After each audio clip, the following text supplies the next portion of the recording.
Before we get into the details of the forces that shape habits, I want to talk about an important concept that is best illustrated with a story. And that's the story of Southwest Airlines. Throughout the 1970s, Southwest grew rapidly. When most of the airline industry was going bankrupt, Southwest was posting a profit each year, up until the point of about 1995, 1996, when they had offers from over 100 cities to grow and expand to their area.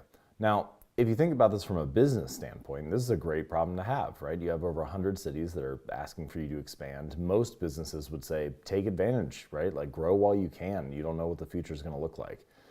Southwest, however, did something different. They looked at the options and then they decided to only expand to 4 new cities over the next year. And one of the reasons that Southwest leadership decided to do this is because they wanted to stick with a pace that they could sustain. They had grown steadily over the last 20 or 25 years, and they knew that they could expand to 4 cities while still maintaining the same level of quality and service, and so they decided to turn down 95% of offers rather than running and going at every opportunity. Now, this is interesting if we think about it through the lens of habits and behavior change, because so often we set goals and habits for ourselves and we try to achieve the maximum amount possible. We try to get to as much as we possibly can on any given day. The implicit assumption whenever we set a goal is, well, here's the minimum I want to do. I want to earn at least $100,000 over the next 6 months. I want to lose at least 20 pounds in the next 5 months. I want to do at least 20 push-ups today. Whatever the milestone may be, we have some minimum threshold that we want to get to. And then if we can go beyond that, the assumption is, well, of course you should take advantage. But instead, I think there's a more useful way to think about our habits and routines, and that is to set an upper bound for our behavior. I have a reader who, over the course of 5 or 6 weeks, wanted to build an exercise habit.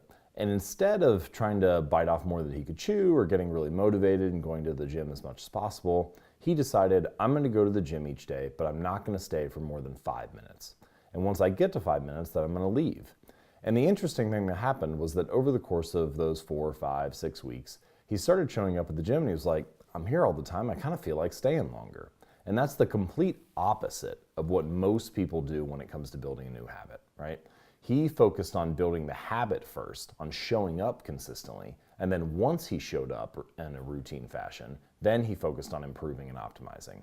And this is the key insight about repetition and doing a little bit less than what you think you're capable of each time. And that is that you maintain standardization and consistency, because repetition itself can be a form of change. Repetition of what you can already do, of what you already know you can achieve, is a form of change itself by simply maintaining more consistency than you have before.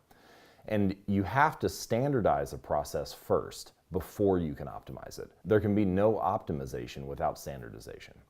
And so with this in mind, I'd like you to focus on setting an upper bound for your behavior rather than a lower bound. So for example, I want to make at least 10 free throws today, but not more than 15. I want to lose at least 5 pounds over the next 3 months, but not more than 10.